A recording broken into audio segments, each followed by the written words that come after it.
All right, Matt from Electrical Wheel, here we are again. We have some cabling that we're going to hopefully hook up a dual battery kit for a Himiway Zebra. The ends for this cable, the XT60 extensions, fit Himiway, Rad, and also MagiCycle, we believe. They're 14 gauge, so they're not meant for high discharge like super upgraded bikes, but they'll get the job done for the factory. So let's get to it. My plan is to not remove the, I'm not going to pull the crank unless I absolutely have to, so I'm going to try and do it with plate removal only, because that'll be the most convenient for the general home user. The should be plug and play. We'll find the outlet for the cabling and see if we can get it through there. It does feel like it's big enough, but I will try and get that on camera as we move forward. This is a 40 amp discharge, but it's got the 14 gauge wiring as well. It was just a cost-effective method. It's not meant to be maxed out. So keep that in mind if you go for it. We'll provide the links in the description below. Here we go.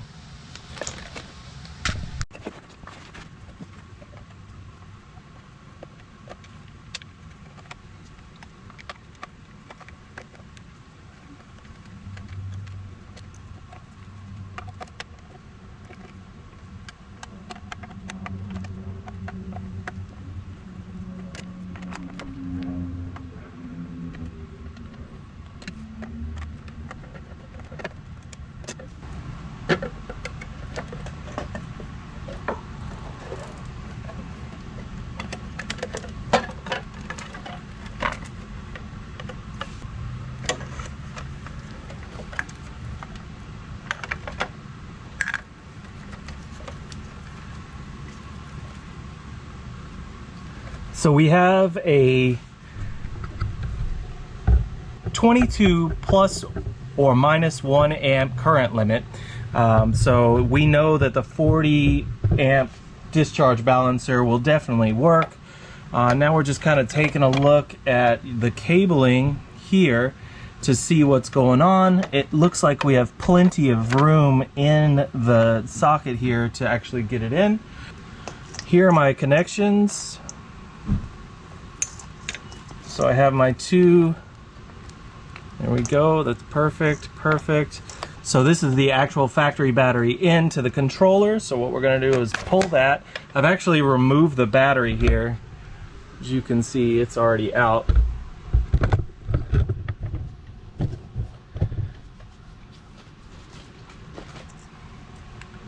So now we need to convert this factory battery out to XT60, so we're going to go ahead and plug this in.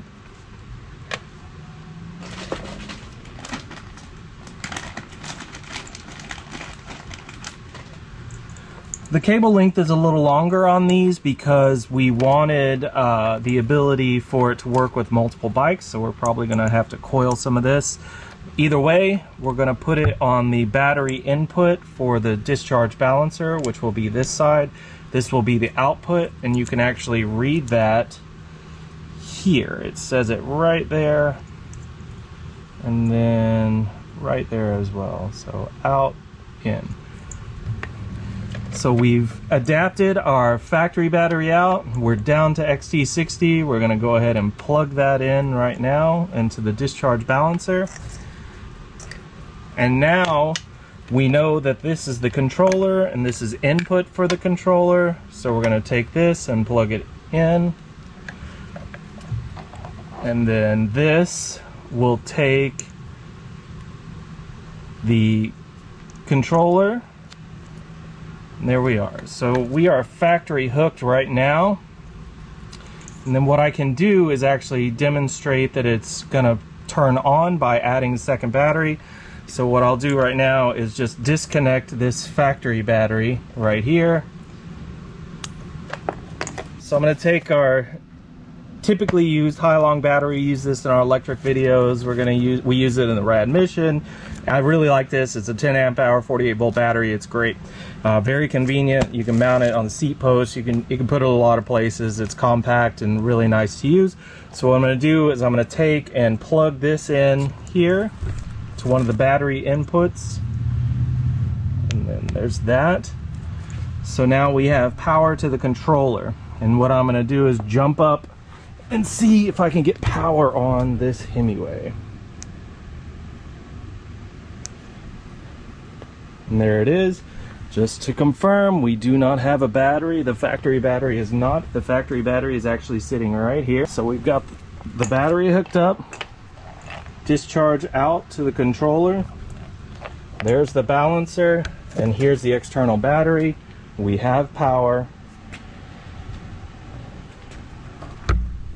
And then I'm going to give it a little jerk to see if it'll move. Yep, it's live. It does work. All right, so now I'm going to finish up this install. Remove my bag battery. It is now off of the discharge balancer. I have my factory connects.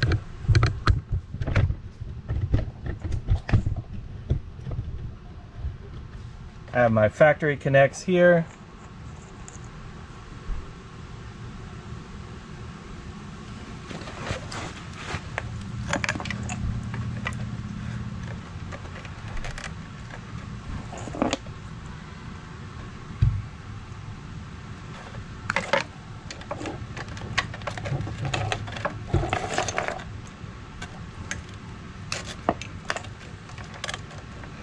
Now what I'm going to be fighting is where to get the extension. This will likely need to be external, so I can run it up using the cabling to get it into the bag.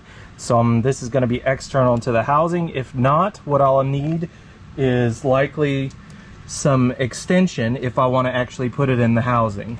So I'm going to start with the larger one first.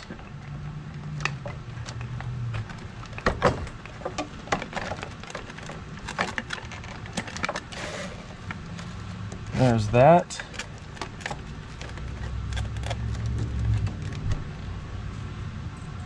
Now I'm going to take the smaller adapter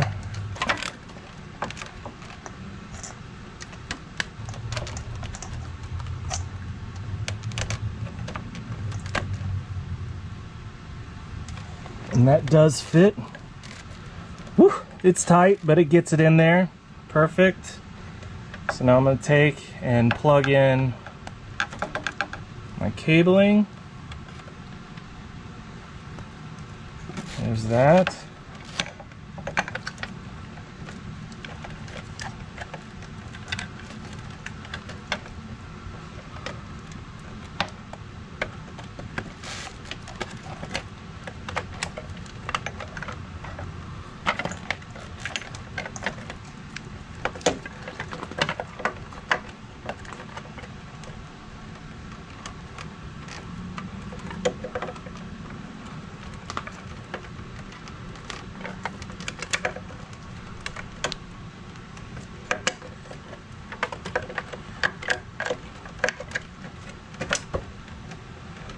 There we go. Now we have fitment back into the housing.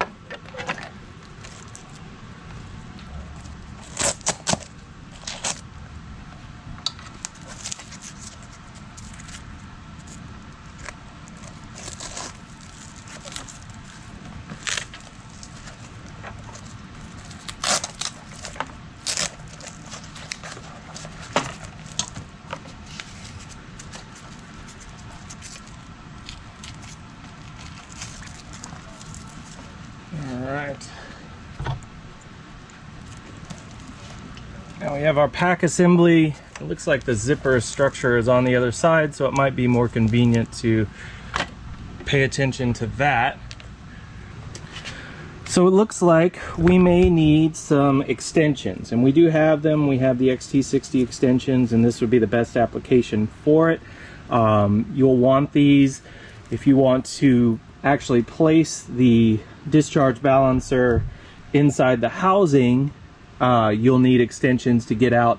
If you run the extensions out with the discharge balancer, you may need only one, maybe two if you run to the back rack up here. So these are just going to make it convenient so we can get some slack into this battery, and then we'll go from there.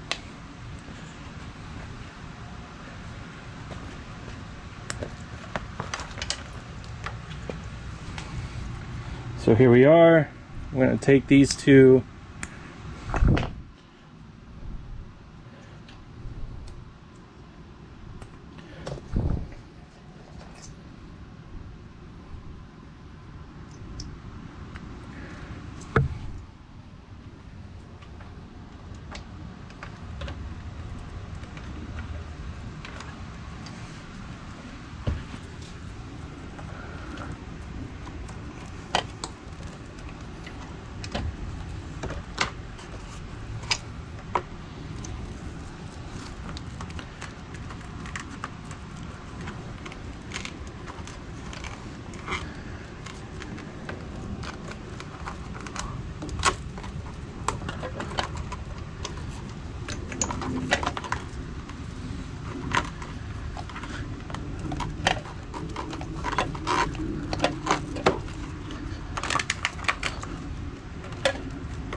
All right, so we got them out, up, and around the fender.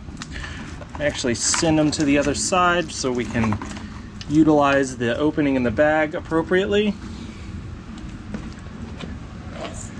We have our two ends we've just extended, so now we're going to plug back in our discharge balancer. You can't really mess this up, there's only one way to do it. So that was, we know that's one of the batteries, and now we have the external battery. Perfect. And then I'm just going to run my external slack into the bag.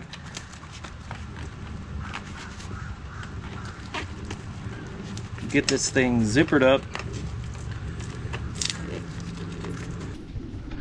A good practice is to take your Velcro and then utilize that to actually hold in your cabling.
There it is. It is wired in.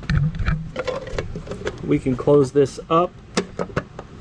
Remember, I did this so that we don't have to pull the crank arm. So just be careful. You do have a gasket on this faceplate, so you don't want to ruin that.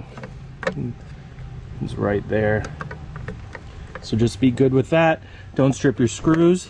Go ahead and get that buttoned up and you'll be good to go.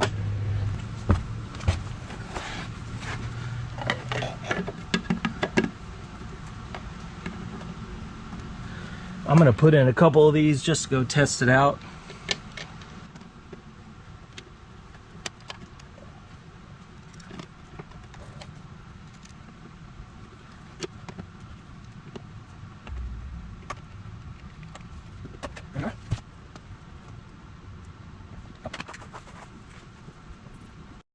All right, so we got it in.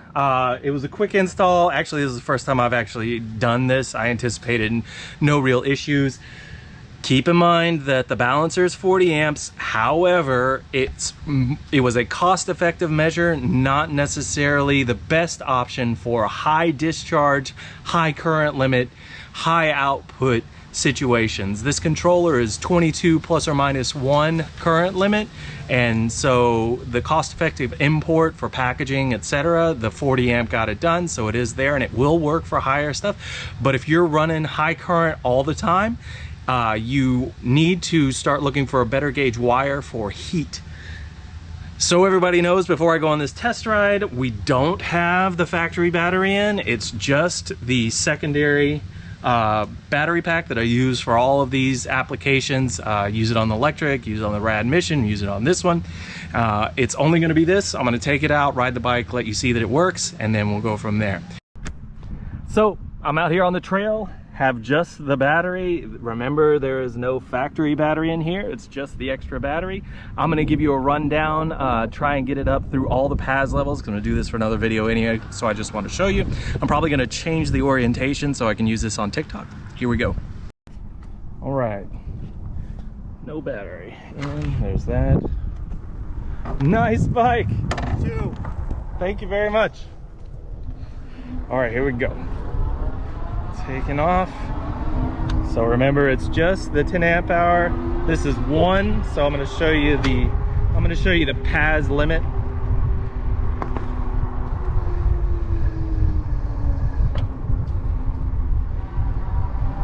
pedaling.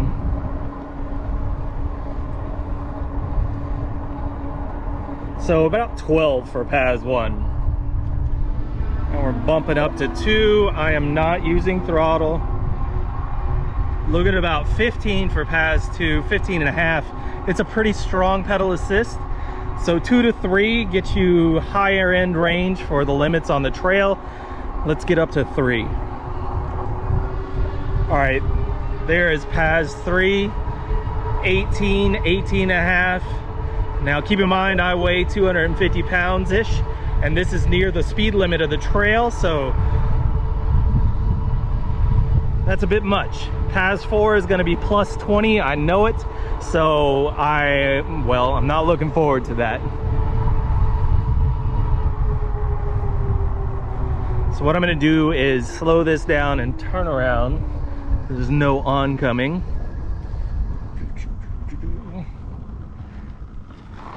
And then bump this. There we are in Pass 4. Here we go.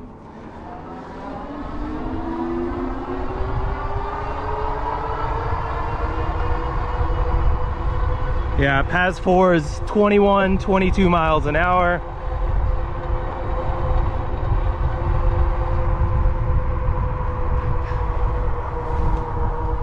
And here's Pass 5. No throttle.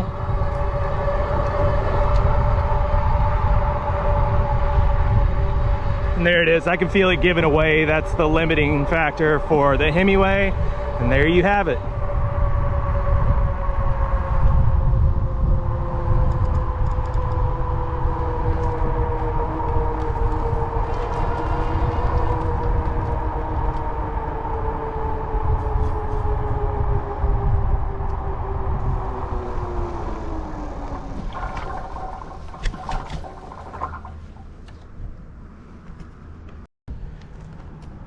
Well, that's it. We took it up, showed you all the pass levels. This was just with the extra added battery. We took out the factory battery and it still works great. Takes you up to the max speed limit on the Himiway Zebra, and there are a ton of e-bikes out here. There's just a ton of great e-bikes on the trail. I'm looking at 2 Treks, a Pedigo, another Pedigo. Looks like a Rad, more Pedigos. I got electric lights, the XP lights over here. Look at them all. Nice bike. Thank you. We'll talk to you next time. Everything's going to be in the description below. If you haven't already, give us a like and subscribe. Check out our Instagram, our Facebook page, which needs a little bit of work, I won't lie. We're on it, but it's a lot to deal with, trying to get all this stuff wrapped up and make it as easy as possible for you. Keep in mind that we only remove the faceplate, so if you run into trouble here, you're going to have to get a crank puller, which will allow you to pull this. If you do that, please don't strip your crank. Make sure you know what you're doing. Watch some videos. Park Tools has it going on. They're the ones you want to get down on if you want to have an expert show you how to do some bike repair. We'll talk to you next time.